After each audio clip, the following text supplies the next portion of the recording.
I want you to just imagine holding a single grain of sand between your thumb and your forefinger. Just a tiny speck. Yeah, exactly. Look at it. Feel how small it is. I mean, is it a heap of sand? Obviously not, right? No, of course not. But now, in your mind's eye, I want you to step back. Imagine an entire, sprawling beach stretching out to the horizon. Billions of brains. Millions, billions, trillions of grains of sand. That is undoubtedly a heap. Right. But here is the question that should make the hairs on your arms stand up. At what exact, precise, mathematically undeniable grain did that non-heap become a heap? Like, where is the boundary? It's a question that seems almost childish at first glance, right? Totally. But I mean, it actually masks a terrifying reality about the way we perceive the world. It really does. So I want you, the listener, to just take a deep breath. Settle into wherever you are right now. Let your shoulders drop. Exactly.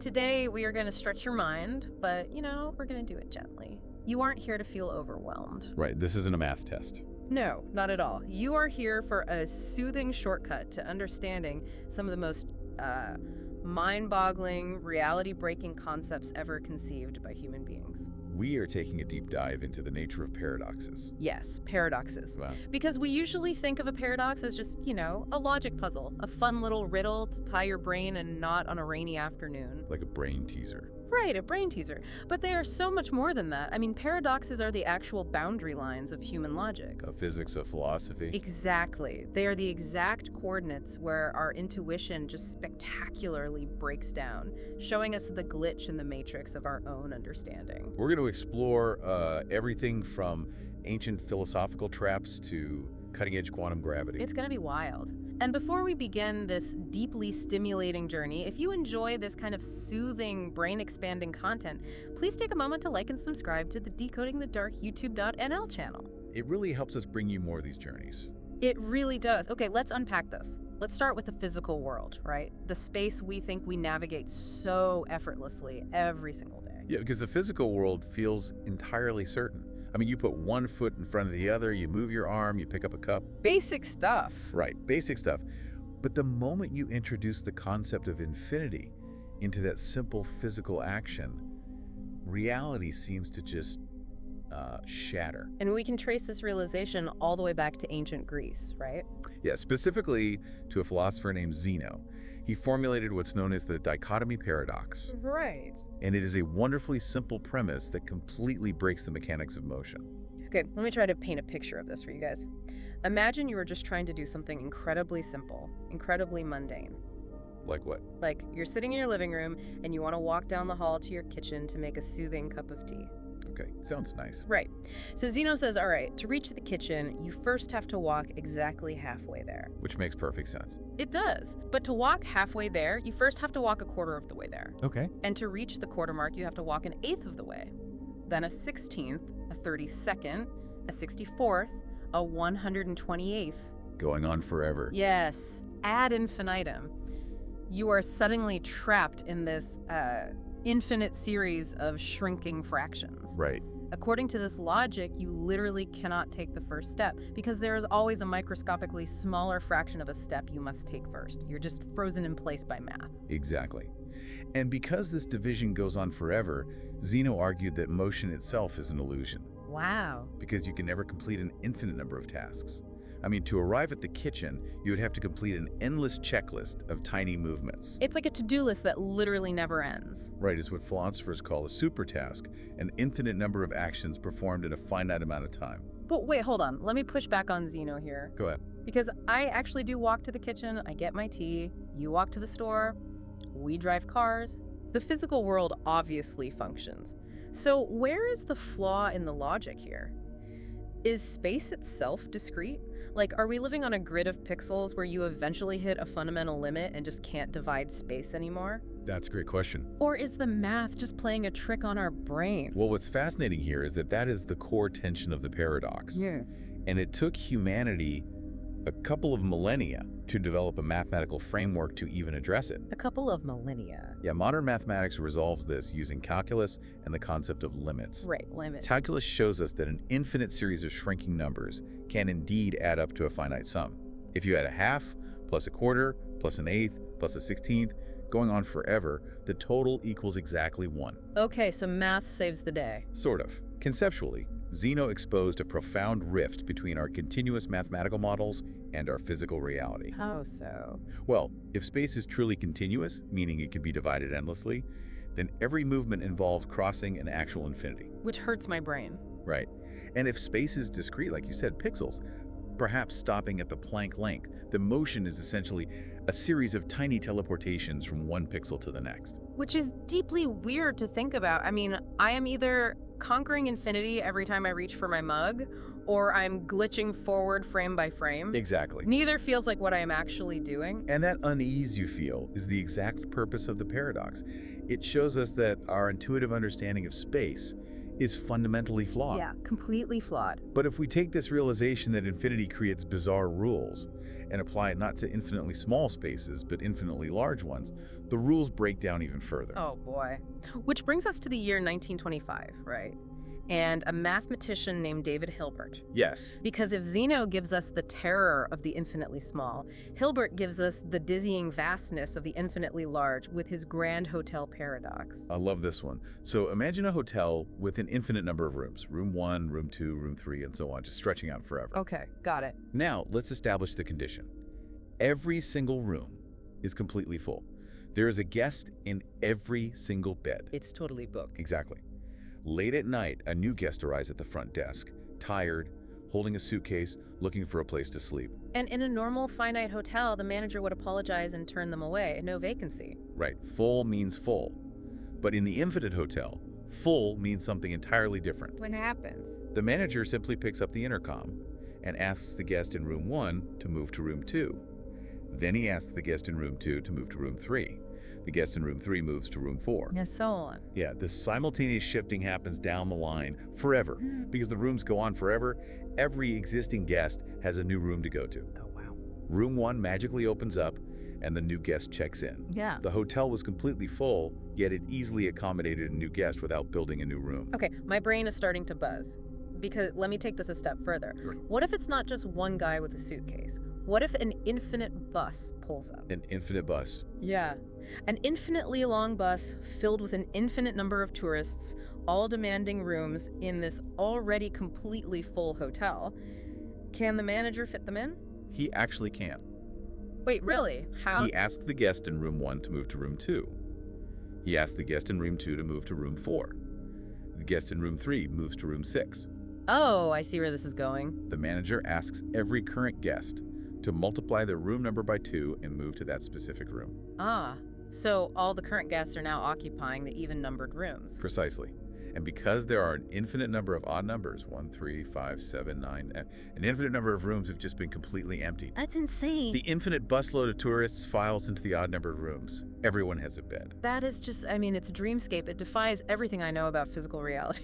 It really does. How can a set of odd numbers be the exact same size as the set of all whole numbers? The odd numbers are only half of the whole numbers. Well, in finite math, a part is always smaller than the whole, right?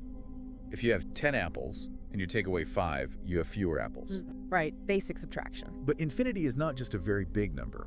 It is a completely different landscape with a completely different set of algebraic rules. So the rules just change. Yeah, in infinite sets, a part can be equal to the whole. The infinity of even numbers is exactly as large as the infinity of all numbers combined. It just feels so profoundly wrong to the human mind. It does. And I think that relates directly to how you and I perceive reality. Our brains evolved on the savannah to handle finite things, you know? Exactly. We evolved to count a finite number of predators, to judge a finite distance to a watering hole, to gather a finite amount of berries. We did not evolve to process infinite sets. No, we really didn't. We have no biological need to understand Hilbert's hotel. That's why these concepts feel like a soothing yet dizzying hallucination. It's our finite biological hardware desperately trying to run infinite software, and the fan is just spinning out of control. That is an excellent way to conceptualize it. We build rigid boundaries in our minds to make the universe manageable, to make it safe. But as these spatial and mathematical paradoxes show, the boundaries we rely on are incredibly fluid. Totally fluid. And if the boundaries of space, of movement, and of infinity are this malleable, it forces us to look inward. If the container is an illusion, What about the objects inside the container? What about us? Exactly, what about us? That is a fascinating thread to pull. Because if mathematical boundaries are this slippery physical and conceptual boundaries, the architecture of identity itself might be even worse. Oh, absolutely. Let's look at one of the oldest, most enduring paradoxes of identity, the ship of Theseus. Right, a classic. The setup here is beautifully straightforward. Imagine a famous historical ship, the ship of Theseus. It is kept in a harbor as a museum piece. People come to take pictures of it? Yeah, tourists come to see it every single day. But over the years, the wooden planks begin to rot. Naturally. The caretakers are meticulous, though. When one plank rots, they carefully remove it and replace it with a brand new, identical plank. We will call this maintained ship in the harbor, Ship A. Now, eventually, over many decades, every single original plank, every mast, every nail has been replaced. Is Ship A still the ship of Theseus? See, instinctively, I say yes. It is the same ship. I mean, it occupies the same space, it serves the same function, it looks exactly the same. It just had some maintenance done. And most people agree with you. Continuity of form seems to preserve identity. Ah. But here comes the twist. Uh-oh. Imagine someone who's been secretly collecting all those discarded, rotting original planks. Okay, that's weird. They drag them into a hidden dry dock, they treat the wood, and reassemble them into a ship. We will call this one Ship B. Oh, I see. So now, sitting in the water, we have two ships. Ship A has the continuous, unbroken history in the museum harbor and absolutely no original parts. Right. Ship B has all the original historical parts, but a broken, fragmented history. Which one is the real ship of Theseus? Oh, wow. Okay, my brain just short-circuited. It's a tough one. Because if I go to a museum to see an artifact, I want to see the actual wood the historical figure touched. So Ship B feels like the real one. That makes sense. But Ship A never stopped being the ship of Theseus. The museum never closed it. It is entirely infuriating because my categorizing system can't handle a dual reality. It permeates our culture because it touches on something deeply vulnerable about human existence. It really does. We see this explored brilliantly in modern storytelling. Take the science fiction show Dollhouse. Oh, I love that show. There's a poignant scene where the character Adele DeWitt looks at another character, Caroline. Caroline's mind, her memories, her personality, have been entirely wiped and replaced. Completely gone. Yet Adele looks at her physical form and says, "This is Caroline. Minus the memories, but it's her, and this is exactly what Caroline would do." It totally challenges whether memory is the core of identity or if the physical vessel is the core. Exactly. The ancient philosopher Heraclitus touched on this when he famously said, "You cannot step in the same river twice." Right, because the water is always moving. By the time you put your foot in the water a second time, the physical water you touched before has flowed away, and you yourself have biologically changed. That's deep. The river is a pattern of flow, not a collection of specific water molecules. We even see this in folklore, the trope of petrification. Oh, like turning to stone? Yeah, think of the trolls in The Hobbit turning to solid stone in the sunlight, or a warrior turned to stone by Medusa. Right. It forces us to ask, if the physical material changes completely from flesh to mineral, but the shape or the pattern remains perfectly intact, has the original entity survived? Or did they die the exact moment the material changed? I want you, the listener, to imagine your own body right now. We know from biology that over the course of roughly 7 to 10 years, nearly every single cell in your body dies and is replaced by a new one. Yes, complete cellular turnover. The skin you're touching right now, the lining of your stomach, the structural cells of your bones, they did not exist a decade ago. None of them. The you that existed 7 years ago physically does not exist anymore. You are a walking ship of Theseus. It's true. So, are you the same person? I like to think of identity as a melody. Oh, I like that. Yeah, if you play the exact same notes on a grand piano and then you play those exact same notes on a cheap acoustic guitar, is it the same song? It is. The material vibrating is entirely different, but the pattern of the sound waves creates the identical song in the mind. That is a beautiful, very precise analogy. Identity isn't a fixed, stagnant physical trait. It is an ongoing process. A pattern. Right. It's a pattern of organization, a continuity of form and function, rather than a continuity of material. But even if I accept that, even if I say, okay, identity is a pattern, a song, we immediately run into a brick wall when we try to define the edges of that pattern. Because patterns fade. Exactly, patterns degrade. This brings us right back to the very first thing I asked you to imagine at the start. The Sowright's paradox, better known as the paradox of the heap. Which is arguably one of the most frustrating paradoxes in logic. It really is. Picture that massive heap of sand on the beach. Millions of grains. If you reach down and remove just one single grain of sand from the top, it is obviously still a heap. Right, one grain does not destroy its heapness. No, of course not. If you remove a second grain, it's still a heap. A third, still a heap. Yep. The logic is ironclad. Removing one grain cannot turn a heap into a non-heap. But if you repeat this process over and over, subtracting one grain at a time, eventually you are left with exactly one single grain of sand sitting on the ground. Which is not a heap. A single grain is undeniably not a heap.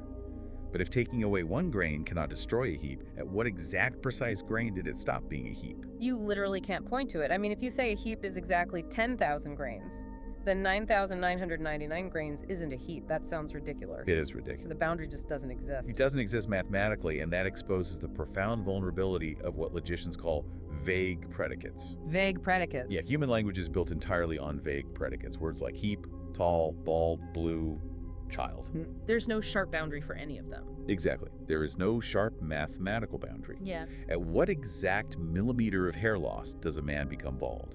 At what exact second does a child become an adult? Logicians have tried to solve this with something called degrees of truth, right? Like fuzzy logic. Yes, fuzzy logic. For example, demographic data.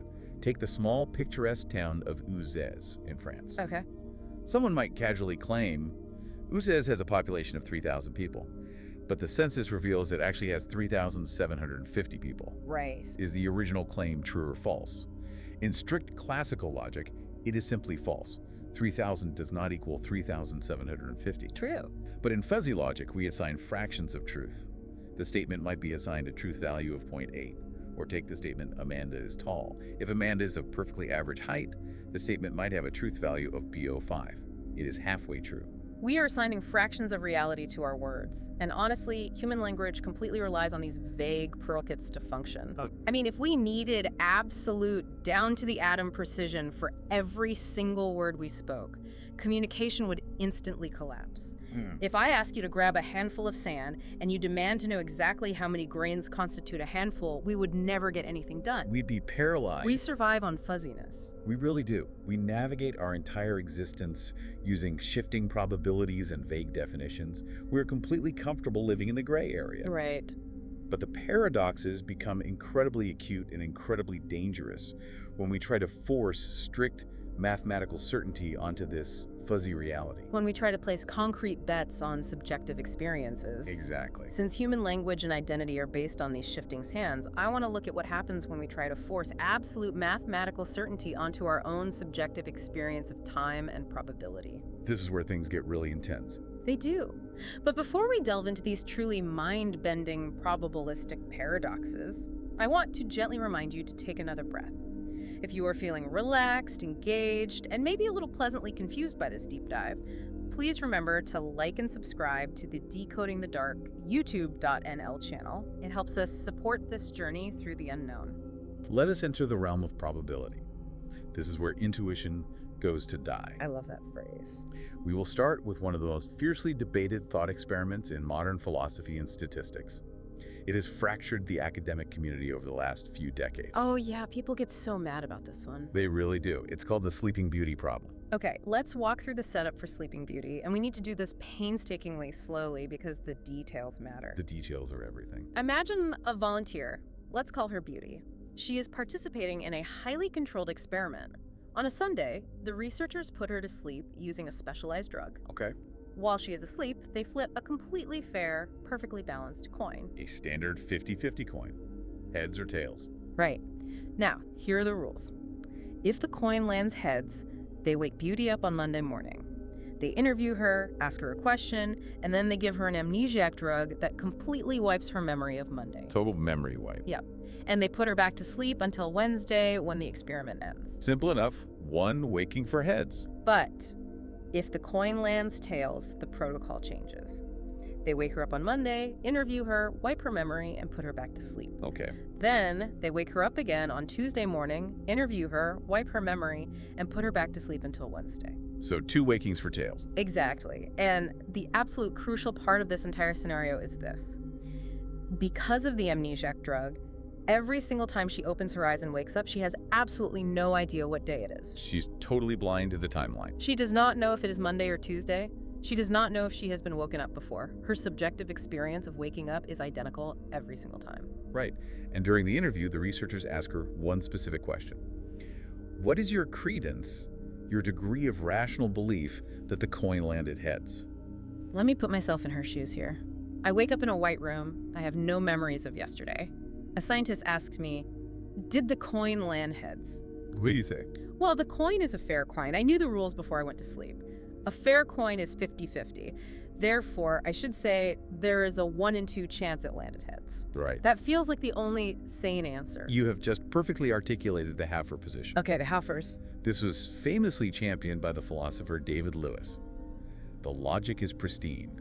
Sleeping Beauty knew the coin was fair before the experiment began. Her credence on Sunday was exactly 12. Makes sense. When she wakes up in the room, she receives absolutely no new non-self-locating information. She knew she would be woken up at least once, regardless of the coin toss, so the mere fact that she is awake and looking at the researcher gives her zero new evidence about the state of the coin. Right. Therefore, her belief must remain 12. It sounds rock solid to me. It's a 50-50 coin. Why would my belief change? But then you encounter the thirder position, originally conceptualized by Arnold Zuboff in the 1980s and later popularized by Adam Elga. And they disagree. The thirders completely disagree with you. They ask you to imagine repeating this exact experiment 1,000 times. Okay, 1,000 Sundays, 1,000 coin flips. Exactly. Over those 1,000 flips, roughly 500 will be heads and 500 will be tails. Because it's a fair coin. Right. The 500 heads flips will result in 500 wakings, but the 500 tails flips will result in 1,000 wakings because tails triggers both a Monday and a Tuesday waking. Oh. So out of 1,000 experiments, she wakes up a total of 1,500 times. Yes. Now imagine you are Beauty, opening your eyes. You know you are inside one of those 1,500 wakings. Oh, okay. But only 500 of those wakings belong to a heads flip. 500 out of 1,500 is exactly 1/3. So out of all the possible times she opens her eyes and is asked the question, 1/3 of those instances are heads wakings and 2/3 are tails wakings. Therefore, when she opens her eyes, her credence that the coin was heads should be 13. Wait, hold on. You lost me for a second, but I think I'm catching up. You were saying that the physical coin is still 50-50. Yes. But her experience of waking up is heavily weighted toward tails because tails creates twice as many experiences. She is literally twice as likely to find herself in a tails waking. Precisely. The thirders argue that the fact she is awake is actually evidence that it is more likely to be tails because tails produces more wakings. That is wild. There is even a philosopher named Nick Bostrom who proposed a double Haffer position, attempting to thread the needle by separating the probability of the coin from the probability of the day, but the main war is between Haffers and thirders. And it's a fierce war. Very. And what is truly fascinating is how mathematicians have tried to resolve this philosophical debate by stripping away the words and forcing Beauty to make a literal financial bet. Yes, the math of the bet. I loved reading about this. Because philosophers can argue semantics forever, but math demands a bottom line. How do we test this with money? They apply something called the Kelly criterion. This is outlined in a brilliant theoretical paper often referred to as Sleeping Kelly. Okay. The Kelly criterion is a mathematical formula used by professional gamblers, blackjack players, and stock market investors to determine the absolute optimal size of a series of bets to maximize long-term wealth growth while avoiding bankruptcy. Wait, slow down. Why are we applying Wall Street gambling math to a woman waking up with amnesia in a lab? How does that even translate? Because beliefs govern actions. If Beauty truly believes the odds are 12, she should be willing to take a bet based on those odds. Okay, I see. If he believes it's 13, her betting behavior will change. The researchers wanted to see which belief system actually makes her money over time. But to understand the Kelly criterion, we have to understand the danger of relying purely on expected value. Right. The researchers use a fantastic example called the PGM coin flip. Okay, let's play the PGM coin flip game. Let's break this down. Imagine I offer you a game. You bet your entire net worth on a coin flip. If it lands heads, you win 50% of your wealth. If it lands tails, you lose 40% of your wealth. Okay, let me do the math here. Let's say I have $100 and I hit heads, I make $50. Now I have $150. Right. If I hit tails, I lose 40% of my current wealth. So 40% of 100 is 40. I drop to $60. Right. Now, in classical statistics, the expected value of that single bet is mathematically positive. Yeah. You stand to win more than you stand to lose. It calculates to a 1.05x multiplier. Okay. Classical expected value theory says you should take that bet every single time. It looks like a smart winning bet. It does. But let's see what happens if you actually play this game sequentially, over and over, betting your entire new wealth each time. Okay, let me try this. I start with $100. I flip the coin. Heads, I win 50%. I now have $150. Awesome. Great start. I flip again. Tails.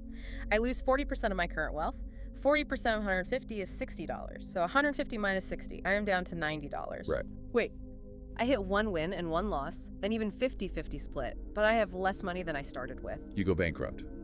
Because a 40% loss on a larger number hurts much more than a 50% gain on a smaller number. Oh, that is brutal. You are bleeding money over time, even though the theoretical expected value of each individual bet is positive. This proved that sequential betting dynamics are entirely different from single, isolated bets. So, applying this to Sleeping Beauty, because the experiment happens sequentially over Monday and Tuesday, she cannot just look at the expected value of a single coin flip. Exactly. He has to optimize for survival and growth over time. Exactly. The Sleeping Kelly paper places Beauty in a scenario where she is offered a bet every time she wakes up. She can wager a fraction of her total wealth if the coin landed tails. Okay.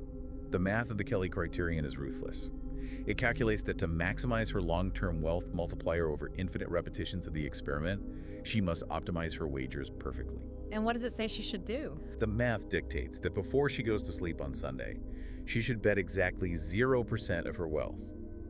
But when she is woken up with amnesia, she should wager exactly 1/3 of her wealth if the coin landed tails. 1/3, not 1/2. Yes, because the Kelly formula links the optimal bet size directly to the bettor's implied probability. We can reverse engineer her true, rational belief. That's so clever. By mathematically proving that betting 13 of her wealth on tails maximizes her growth at 1-to-1 odds, she is implicitly acting on a probability of 23 for tails and 13 for heads.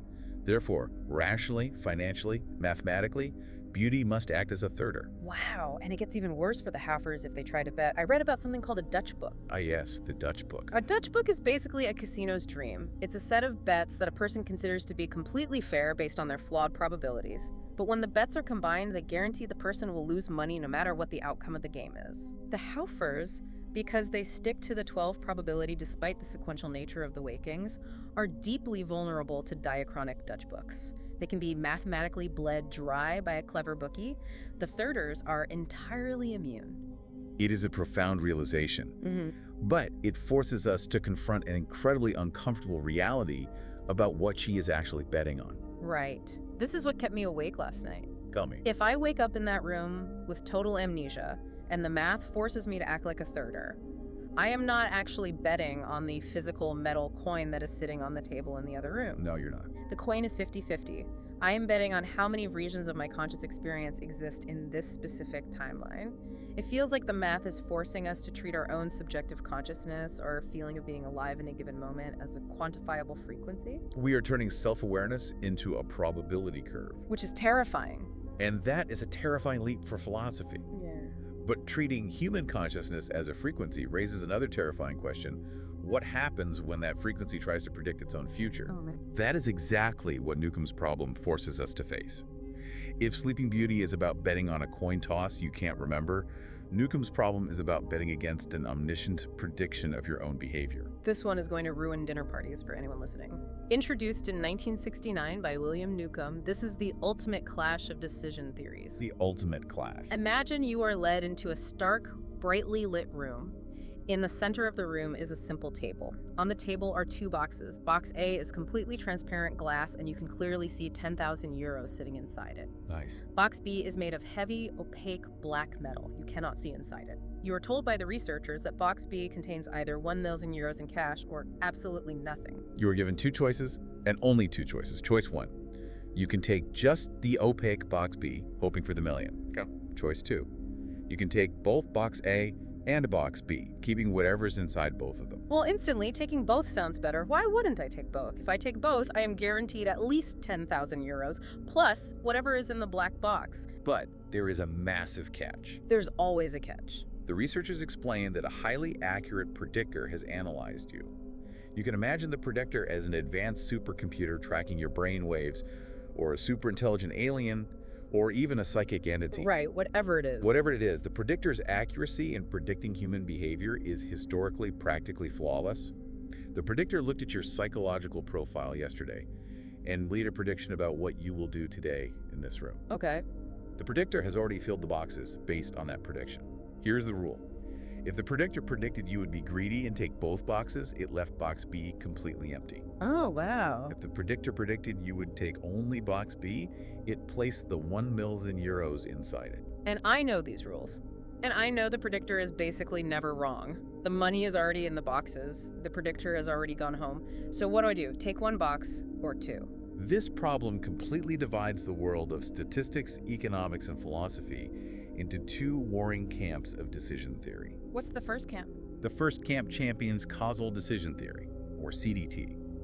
A CDT adherent walks into the room, looks at the boxes, and says, "The prediction happened yesterday. The money is either in box B right now, or it isn't. Right. The boxes are sealed. My action right now, in this present moment, cannot reach backward in time and cause the €1,000,000 to miraculously materialize or vanish from inside the box. That makes perfect logical sense. Since I cannot change the past, whatever's in box B is fixed.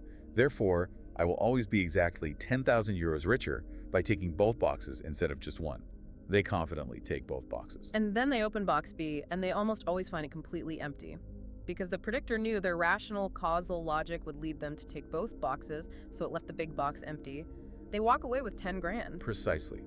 The other camp uses evidential decision theory, or EDT. And what do they say? An EDT adherent walks into the room and says, "I don't care about causing the past to change. I care about evidence. My choice right now is evidence of what the predictor predicted yesterday." Oh, interesting. Because the predictor is nearly perfect, if I take only box B, it provides overwhelming statistical evidence that the predictor predicted I would take only box B. And if it predicted that, the €1,000,000 is in there. They take only box B, open it, and they almost always become millionaires. It is so infuriating. The causal argument is logically bulletproof. You literally cannot reach backward in time to change the box's contents. Taking both is the strictly dominant logical strategy. It is. But the evidential argument is the one that actually makes you rich. It's a paradox where being strictly rational gets you a measly 10 grand, while being statistically irrational gets you 1,000,000. It brilliantly reveals the limits of causal logic when we are forced to deal with highly accurate predictions of human behavior. It asks if our logic should be based on physical causality or statistical correlation. We fail so badly when trying to navigate our own predicted behavior. But what happens when the predictions become logically self-defeating? This is a great pivot. Yeah, we are moving from predicting the future to the paradoxes of anticipation and epistemic loops. Let's look at a famous logic puzzle called the unexpected hanging, sometimes called the surprise exam. The setup, popularized by mathematicians Leonard Ekbaum and Martin Gardner, goes like this. A stern judge sentences a prisoner to be hanged at noon on a weekday in the following week, Monday through Friday. Okay. But the judge, perhaps feeling cruel, adds a specific condition. The execution will be a complete surprise to you. You will not know the day of the hanging until the executioner knocks on your cell door at noon that day. So the prisoner goes back to his cell, terrified. But he's a smart guy, and he starts thinking. He uses a logic technique called backward induction. Okay, walk us through it. He says to himself, okay, let's look at Friday, the last possible day. Can they hang me on Friday? Well, if I'm still alive on Thursday afternoon, I will know the hanging has to be on Friday because it's the only day left. But the judge explicitly stated the execution must be a surprise. If I know it's coming, it isn't a surprise. Therefore, by the judge's own rules, it mathematically cannot be Friday. Friday is off the table. Flawless deductive logic so far. Right. And once Friday is logically eliminated from existence, the prisoner applies the exact same backward induction to Thursday. He reasons. If Friday is impossible, then Thursday is the new final day. If I'm alive Wednesday afternoon, I will know it has to be Thursday. Thus, Thursday wouldn't be a surprise either. So Thursday is eliminated. And then the dominoes fall. If Thursday is out, Wednesday is out. Then Tuesday is out. Then Monday is out. By Sunday night, the prisoner has used flawless, unbreakable deductive logic to prove that he absolutely cannot be hanged on any day of the week. He thinks he's safe. He goes to sleep feeling incredibly relaxed, confident that he has outsmarted the judge. And then at noon on Wednesday, the executioner knocks on his heavy iron door. The prisoner is hanged, and as the rope goes around his neck, he is completely, utterly surprised. The judge's statement was 100% true, even though the prisoner logically proved it was impossible. So we must ask, where did the prisoner's logic fail?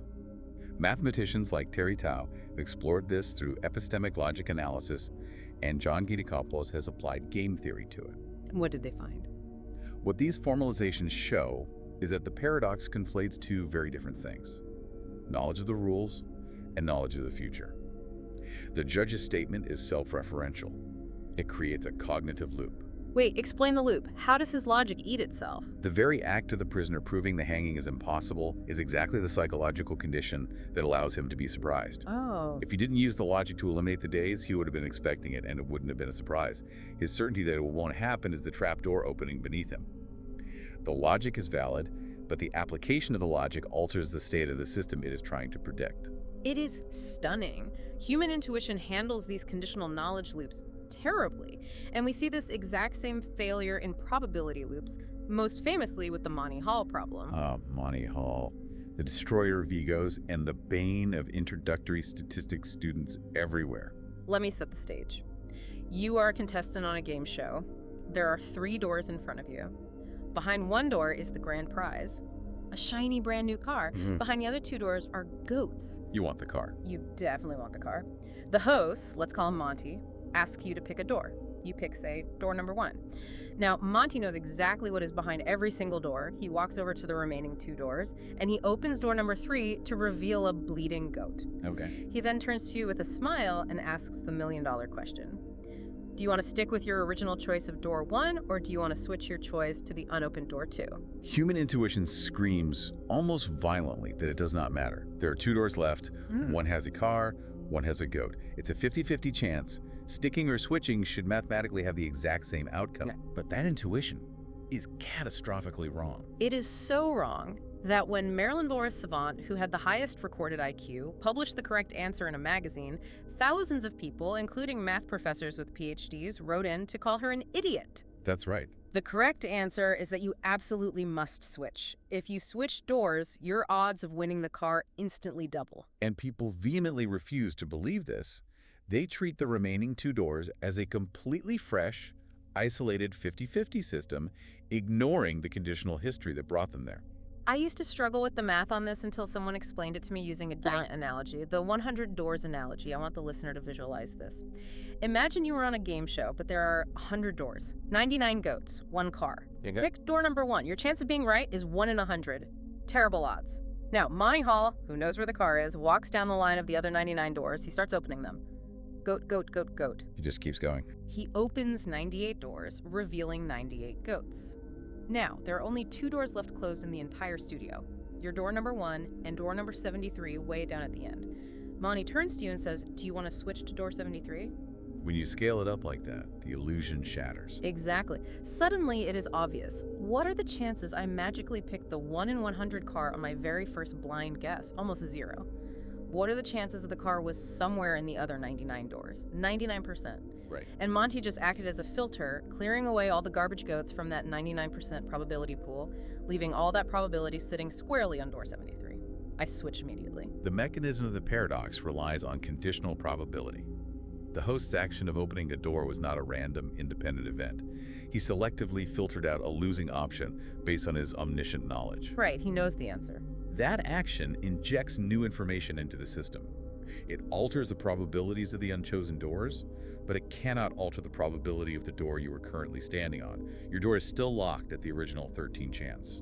The remaining 23 probability all collapses onto the other unopened door. Are we just biologically hardwired to ignore conditional probability? It feels like our brains treat every new moment as a completely fresh start, severing the causal strings that brought us to that moment. It is a severe limitation of human cognition. We struggle to hold past constraints and present realities in our minds simultaneously. We really do. But if our intuition fails us so thoroughly with abstract probability and logic loops, what happens when we take these failures of information processing and project them onto the physical universe? How does the cosmos handle a paradox? That brings us to the ultimate cosmic paradox. We are scaling up from game shows and theoretical prison cells to a puzzle that currently threatens to tear down the fundamental laws of physics. We need to talk about the black hole information paradox. To truly grasp the stakes of this paradox, we have to look at the two towering pillars of modern physics: general relativity and quantum mechanics. Okay. For a century, these two theoretical frameworks have perfectly, beautifully described their own specific domains. Relativity, Einstein's masterpiece, describes gravity and the massive scale of the cosmos, planets, stars, galaxies. Right. Quantum mechanics describes the bizarre, microscopic world of subatomic particles. But they profoundly disagree on one fundamental concept: the nature of information. Okay, let's break that down. General relativity tells us that a black hole is a region of space where gravity is so incredibly intense that the fabric of space-time itself collapses. Nothing escapes. Nothing, not even light, can escape its pull. Whatever crosses the event horizon falls in and is crushed into a singularity of infinite density. From the perspective of the outside universe, that object and all the information that made it up is essentially destroyed. But quantum mechanics has a strict, unbreakable rule called unitarity. Unitarity dictates that quantum information can never ever be truly destroyed in our universe. Give me an example of unitarity, just so I can visualize it. Imagine you have a deeply personal diary. You write all your secrets in it. You throw the diary into a blazing fireplace. The paper burns to ash. Smoke rises up the chimney. Heat radiates into the room. Okay, the diary's gone. To human eyes, the diary is destroyed. But unitarity states that if you had a supercomputer capable of tracking every single photon of light emitted by the fire, every single atom of smoke, and every tiny fluctuation of heat, the laws of quantum mechanics say you could perfectly run the physics in reverse and flawlessly reconstruct the information written in that diary. Information is eternal, it just changes form. Okay, so we have an unstoppable force hitting an immovable object. Relativity says black holes destroy everything. Quantum mechanics says information cannot be destroyed. Right. This was a low-simmering theoretical problem until 1975, when Stephen Hawking poured gasoline on the fire. Hawking made a monumental reality-bending discovery: Hawking radiation. He realized that due to weird quantum effects happening right at the boundary of the event horizon, black holes aren't completely perfectly black. They leak. They slowly, imperceptibly leak radiation. And because they are radiating energy, they are losing mass. Over trillions upon trillions of years, a black hole will evaporate completely, shrinking down until it vanishes, leaving absolutely nothing behind but a featureless bath of chaotic thermal radiation. And there is the paradox. If I throw my secret diary into a black hole and then wait trillions of years for the black hole to evaporate into random, chaotic radiation, where did the information in the diary go? That's the billion-dollar question. The black hole is gone. The information didn't come out in the radiation, it's just gone. Relativity wins, quantum mechanics loses, and if quantum mechanics loses, the entire foundation of modern physics crumbles. Physicists have been desperately tracking this potential loss of information using something called the Page curve, named after the physicist Don Page. What exactly is the Page curve tracking? It tracks entanglement entropy. Think of it as a measure of the hidden quantum information shared between the inside of the black hole and the outside universe. Okay. If information is truly being destroyed as the black hole evaporates, the entropy curve just keeps going up and up until the black hole vanishes. Yeah. But if unitarity holds and information is somehow miraculously preserved, the curve must eventually peak at what is called the Page time, and then turn downward, coming back to zero as the black hole disappears. And what would that downward curve mean? That downward curve would mean the information is somehow escaping the black hole and encoding itself in the Hawking radiation. And physicists have developed some incredibly heavy, mind-bending theories to try to force that curve downward. The one that absolutely blew my mind was the holographic principle, proposed by Leonard Susskind and Gerard 't Hooft. The holographic principle is arguably one of the most profound, unsettling ideas in theoretical physics. It suggests that the entire three-dimensional volume of space inside a black hole is perfectly mathematically encoded on the two-dimensional surface of its event horizon. Wait, explain the mechanism of that. How does 3D space exist on a 2D surface? Think of it like a barcode, or the pixels on a flat television screen. A flat 2D television screen can display a 3D image of a sprawling city. The 3D depth you perceive is an illusion created by the arrangement of 2D pixels. Oh, I see. The holographic principle argues that the 3D reality of the black hole is just a holographic projection of the quantum data stored like pixels on its 2D boundary. All the information that falls in is smeared across the surface. So if I fall into a black hole, my 3D body feels like it's falling toward the center, but the quantum information that makes up me is actually plastered on the spherical surface of the event horizon like a fly on a windshield. Mathematically, yes. The prime theoretical playground for this is the AD-SCFT correspondence, a sandbox universe created by string theorists, where they proved that a gravity-filled 3D space is mathematically identical to a flat 2D quantum boundary with no gravity. This is wild. And this leads to an amazing idea called the Hayden-Preskill decoding criterion. Physicists Patrick Hayden and John Preskill proposed that if you throw a diary into an old black hole, one that has already radiated away half its mass and past the page time, the information in that diary doesn't get lost. It doesn't. It bounces right back out almost immediately, subtly encoded in the outgoing Hawking radiation. You just need to know the exact quantum state of the black hole to decode it.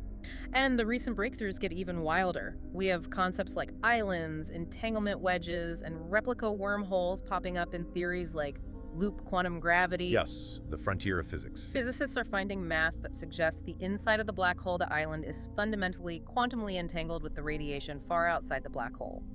Through these invisible mathematical replica wormholes, the information physically located inside the black hole is, theoretically, simultaneously outside the black hole. It implies a breakdown of space-time as a fundamental reality. Hold on, let me push back here. What does this all mean for you and me, sitting here right now? That's the big question. If the 3D world inside a black hole is just a hologram projected from a 2D surface, and information inside is simultaneously outside through quantum entanglement, does the concept of where we are even matter? Is space itself, the distance between me and you, just an illusion created by quantum information? That is precisely the staggering implication. If the universe itself is a holographic illusion governed by information entanglement, then the black hole information paradox isn't a glitch in the black hole. It is a glitch in our naive assumption that space and location are fundamental properties of reality. Wow. The universe is a computer written in quantum code, and we were just misreading the syntax. The universe is a holographic illusion. I feel like I need to lie down. It's a lot to take in. It really is. But to wrap up our journey today, I want to bring it back from the edge of the cosmos to the very tool we use to describe that cosmos, the tool we use to describe black holes and infinite hotels and fading ships. I want to look at how human language and logic have their own inescapable supermassive black holes. We're looking at the limits of language and scientific induction. Language is our primary and perhaps our most flawed tool for organizing reality.